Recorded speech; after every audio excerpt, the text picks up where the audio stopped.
Hey there, thanks for watching my video here. So what we're going to do is we're just going to do a quick walkthrough on Dungeon Builder 5e.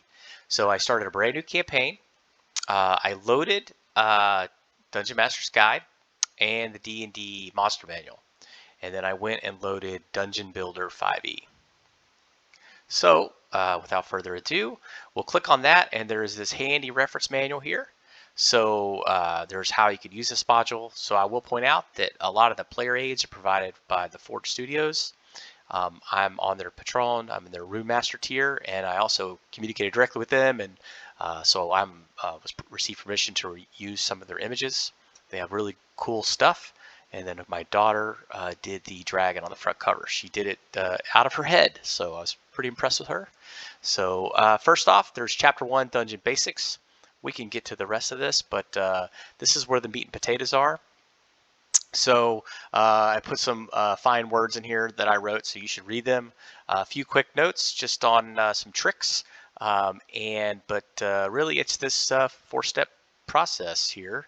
There's 2 step 4s. I just noticed that. So we're going to go to Master Dungeon Creation Table, and I'm going to go ahead and open that, and I'm just going to drop it down here so I can access it easily. Let's see. So without further ado, let's click it. So what I did was I changed a lot of the rollers, so you don't have to wait and see all the animations. But you can tell this is a lot of rolls that just happened. So this one is an abandoned mine. That's what it looks like there. It was natural conditions, river forged cave system maybe. Then maybe some dwarves moved in and they started mining it, and then they left.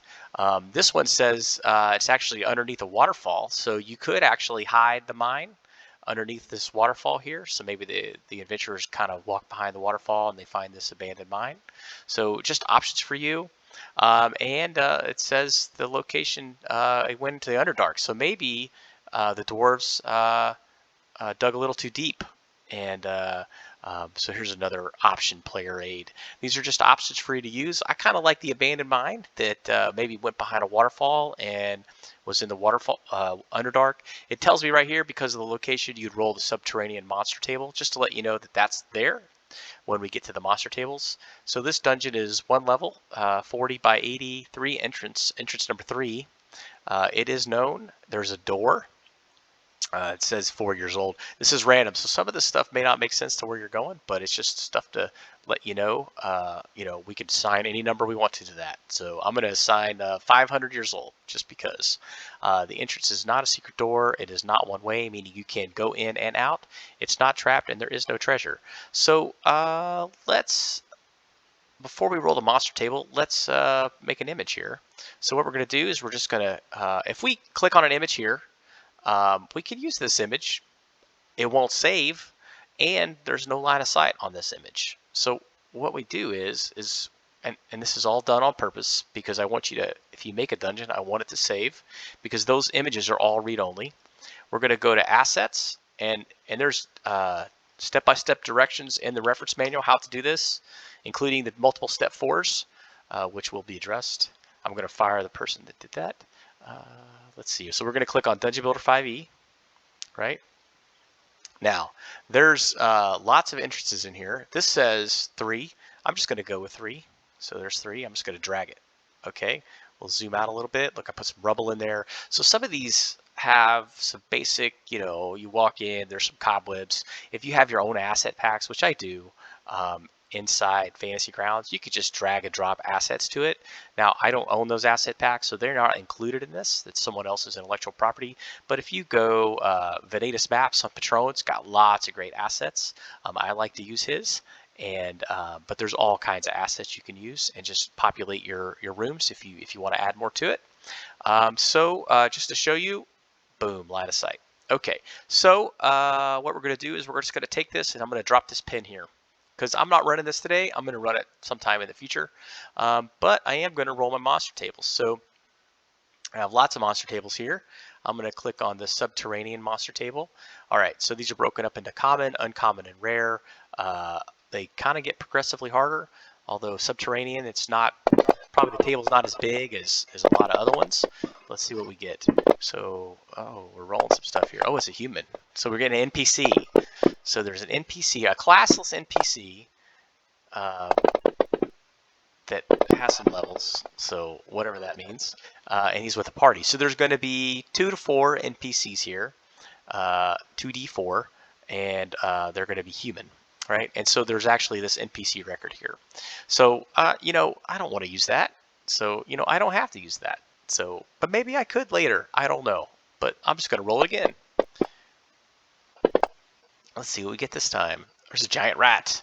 All right, so if I click on this, giant rat sounds a reasonable first encounter. I'm going to hit the generate button. Oh, and there's 3 giant rats. And then I'm just going to drag that to the room. It's that easy, right? I don't like giant rats. I'm going to roll it again. It's another giant rat. I promise there's more than giant rats in this table. It's the Fantasy Grounds Gremlins. There we go. It's a Myoconid Sprout. 1d12 plus 4. There's going to be a bunch of them. Oh, there's 12 of them, right? So I could use those guys, and maybe it's some giant rats and some sprouts in there. Maybe they're feasting on the sprouts. Maybe they're fighting. Maybe you walk in on this battle of giant rats and sprouts. Who knows? It's up to you. Now, let's say I don't want to roll on the table. Let's say I want to go find this table. So what I'm going to do is the table name is right there. And so I'm just going to write sub. How about subter? Okay, and so we got common, rare. So I can go here. This is all the stuff that's in the common. This is all the stuff that's in the rare. And this is all the stuff that is in the uncommon. And so each one of these has a random encounter built in for it. And as you can see, some of these are going to roll treasure, right? So the orc one is just going to be some orcs. So 1d2 orc of Grumsh, yep, and 1d6 orcs. And same thing with the goblins. We get a couple hobgoblins, maybe with some whips cracking on these goblins here, and then it's going to roll this treasure table. But I can just choose any of these. I'm gonna put a mind flayer in here because they're level 1s. Why not? It'll be fun. So it'll be mind flayer, and look, he's got some intellect devourers that maybe work for him that are running amok in this dungeon. So you can see how I built these encounters. So you can actually, like this vampire here, he's actually got a few vampire spawns that might be with him. Do you have to put them in the encounter? No, it's up to you. I could say there's 4 intellect devourers, right? This is all to give you, after I unlock it, this is all to give you an idea of what you can do. And so I did this with all of the creature. So if I have a Myoconid Sovereign here, you wouldn't expect to just have the Sovereign, would you? Of course not. Look, there's some adults with it too, right? And so they're all kind of built like that. Here's a gelatinous cube who's got treasure stuck in his, you know, the waste of the individuals that he ate. Let's see, here's a Grick Alpha that's going to roll some gemstones, because that's what Gricks do, right? Because if you go look at a Grick, it says other, roving ambush, spoils of slaughter. Over time, Grick layers accumulate the cast-off possessions of intelligent prey and expert guides. It's all here on the treasure table, right? So all you have to do is if it rolls a Grick Alpha, it's there, okay? And they're all kind of like that. So, all right, so enough of that. Let's go to step 2. That's just one room. So we have to keep going. We're just going to roll this. We're going to roll the pathways rooms, and let's see what happens. So I'm rolling this next, and if you look in my reference manual, we go reference manual, you'll see, whoops, you'll see that it's the first step 4, right? That table right there. It says go to this room, right? You don't have to do this. You can grab your own stuff. But this one says there's a passage, and it's passage number 9. And passage number 9 is labeled in there. It's straight. It's flat, meaning there's not going up, not going down. There's a visible door that's not locked.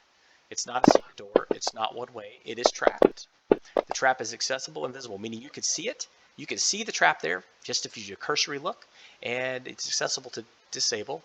It's a DC 12. It's an immobilizer type trap. So it could be a portcullis, right? There could be a portcullis that slams down. There could be a snare trap. Maybe you want to use the web traps, which is just going to link right there. Boom. So that's right out of the monster manual, I think. is linked, either that or the DMG. I linked it out of one of them, and it's an area effect. It tells you what the door looks like. It's half off its hinges and in utter shambles, made of fine wood and engraved with coat of arms. So, so it's half off its hinges. It looks terrible. It's locked and it's trapped. Oh, it's not locked. But let's say it was locked. Okay, well look, so maybe this door can be broken down now. But would that be wise if there's a trap on it? And you can see it was made of fine wood and has a coat of arms on it. I wonder what could be behind this door. The doorway is also trapped with a guillotine trap. Oh, so what this did was it rolled a trap for the passageway and it rolled a trap for the door. So you can use one, you could use both, you could use neither. It's up to you. I kind of like this guillotine trap. So they walk through and this blade flies down and hits them. But it rolled 1 damage. So, it's all random. Maybe you don't like 1 damage. It rolled probably like a 1d6 or 1d8 on a table and it rolled a 1. Who knows? No treasures, no monsters. There's several objects. Oh, here's one. Dungeon design cause conditions. So it has a feeling. So you walk in this passageway and the characters feel like they're trapped, right? They get this kind of this paranoia setting in, but it's a faint strength, right? Now sometimes it'll roll strong, right? So they may walk into a passageway and have a feeling of vertigo and it might be strong. And you'll get a little thing on here that says, hey, maybe have them roll a saving throw, right? And if they fail, maybe it's going to cause them some problems until they get out of here. So the dungeon effects are caused by the design. It's not magical. They also see a soft glow and they hear the sound of some sort of gears turning in the distance. So maybe deep within this abandoned mine, there's some sort of gears turning. So let's go ahead and find this room. So it is passageway 9. So we're going to go to the passageways here, and 291. There's passageway 9. So we're just going to drag it. Okay. Oh, but it doesn't fit. We just rotate it and watch this. Boom. Locks into place. Look at that. All right. You're like, but there's no door. You didn't put a door in there. Fear not. So we're going to go assets, and I have this handy door here. Now, one thing we do with this door, okay, it's in the right. We're going to take this small dimension here. I'm just going to make it 1.0, and we're just going to drag it. And look at that. You can't really even tell.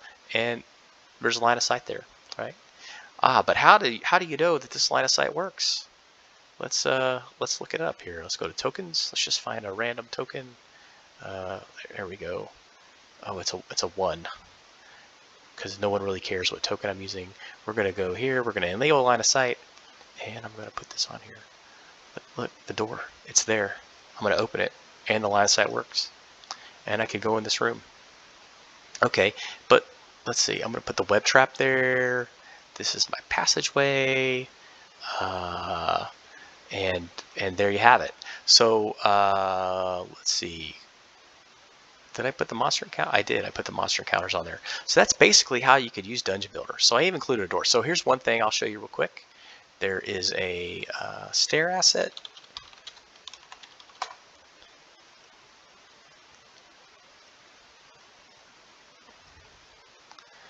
Okay, we're just going to rotate it. Maybe. Let's go to layers. There we go. And locks into place, right? So I have some stairs. And let's say it goes to, I don't know. I did this lava dungeon. This is based off of an old video game. So it's actually in the reference manual. So we can go, and it leads to this like big lava dungeon. Is that gonna, what's happening here? Close enough. And see how I double box this so that make sure it locks together. So, and then we could take one of these, like, let's see, it's this one. And we're going to spin it. And it actually links right up there. Again, line of sight, links it up. All right, and we have this nice dungeon that they can run. Okay, so let's go back to the reference manual and look at some of these things here. So dungeon basics, step 1, step 2, step 3, step 4, and then step 4 again is repeat everything. So go figure. This is just some basic This is a layer of the red dragon that I built with random encounters built in. Kobolds, bats, and bugs. There's an Afridi Lord. Ooh. Fire giants. Ooh, red dragon. There's some monk in there. Who knows what that is, right? This one, it would be a shame not to run it. Okay, you might get that joke. You might not. It's okay. The details. So this is kind of like what each table rolls. Kind of talks about it a little bit. Location size, age, entrance details. One thing I'll say about the entrances, there's puzzles. I put in puzzles, so you might actually roll a puzzle up. They have to kind of figure out this puzzle. They're pretty easy for the GM to run. It's not too difficult, enough that I can put it in a table. So here we go. Here's pathways. Okay, let's say you roll a pathway and you want to populate a room, or you don't want to do this rigmarole, you just want to drag a room on there, but you want to see if we get any features. So you can roll this. Again, it displays it in the story, and so which allows you to just kind of drag this to your map, right? And you can see it's basically going to short circuit a lot of stuff and roll directly to the room features, right? It might even roll like a treasure hoard in there. Now it's a very low probability there'll be a treasure hoard in any random room, but there is a proper probability. And again, I can just go and I can pick, maybe there's some zombies or something in here. I'm going to roll the undead table and let's see what we get. So I get a ghost. There's a nice ghost in here. 1d3, there's one ghost in there. So, and that's how that works. Let's go back to this. Here's maybe you just want to roll some traps up. I mean, there's lots of different traps in here. We'll roll a few. Okay, here's a pit trap. Falling damage, save dex, area effect 10 feet. 20-foot trap, no spikes, simple pit trap. Look at that, boom. One trap, maybe they get some falling damage. It's up to you. Here's another one. Watch it roll another pit trap on me. Okay, it's not, oh, it's an immobilizer. Okay, we already had one of those. Who cares? Here's a DC 10. It's a ballista trap, that's cool. A guillotine. Give me something else. Confusion, Hall of Errors, or Maze. A skill check required to defeat the trap. DC 12. So, something you can use there. Let's see. Another immobilizer. Okay, enough of that. Monsters. So there's monster tables. There's a undead, a demons, and then there's the biome. Aquatic is on there. Monster subtables. So what okay, so this is cool. So for a dragon, anytime it says, oh, there's going to be a black dragon here, well, what kind of black dragon? So I could roll this, and one of the things I did was I made all tables unlocked, and all encounters, random encounters unlocked, so you can change them. So I like to output it to the story, and so, oh look, so it rolled a black dragon wormling. Of course he's not mated, that's the default, and there's no treasure, and he does not possess a lair, right? So, you know, maybe it's a silver dragon wormling, and the cut party finds him and he's in trouble, and it's a quest. He puts him on a quest, right? He moved into this lair, but something came in there and took it over. Who knows, right? Let's roll another one. Oh, we got a young one. He's got a little bit of treasure, but he doesn't possess a lair, and you know, you can just keep going. It's another young. Oh, he's in his lair. A little more treasure. So, as you can see, this is how I have these set up. So, NPC table. Let's look at that. So each one of these, I either created the NPC sheet or it's in the monster manual, and I just coded them briefly. So you have a weapon attack that'll roll some damage. You got a ranged attack. It'll roll some damage. I gave them some base stats, but you're going to have to do hit points and armor class based on what type of class or background, the level. It'll automatically roll treasure and with or with a party. Even for the halfling, I set him up, and the gnome, he's got a sling. The halfling should have a sling too. I might fix that.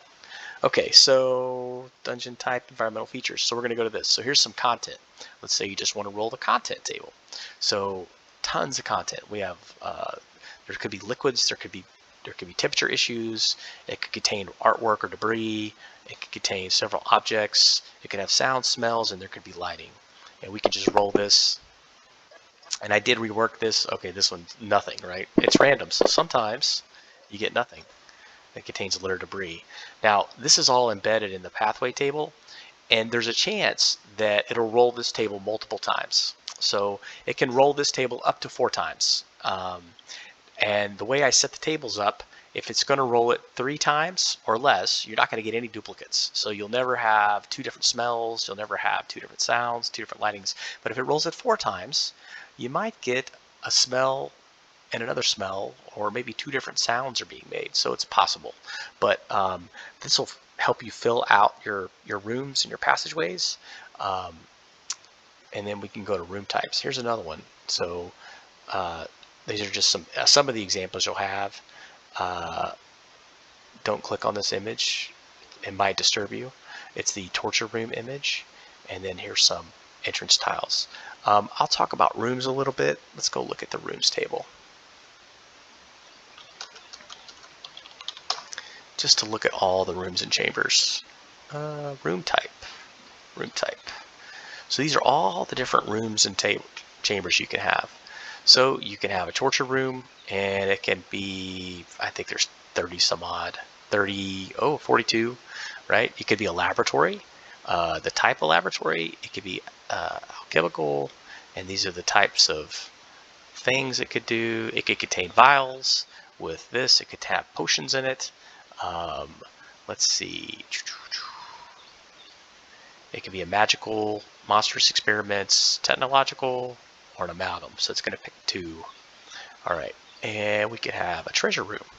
And it could be contained or not contained treasure. And it could roll 1 treasure roll or 2. It's up to you. And then we have these. And I added this in here, you know, a great place for a mimic. Always in the latrine, right? So this is pretty much how Dungeon Builder works. If you have any questions or comments or like to see more features, just leave me a comment below. I appreciate it. Thank you.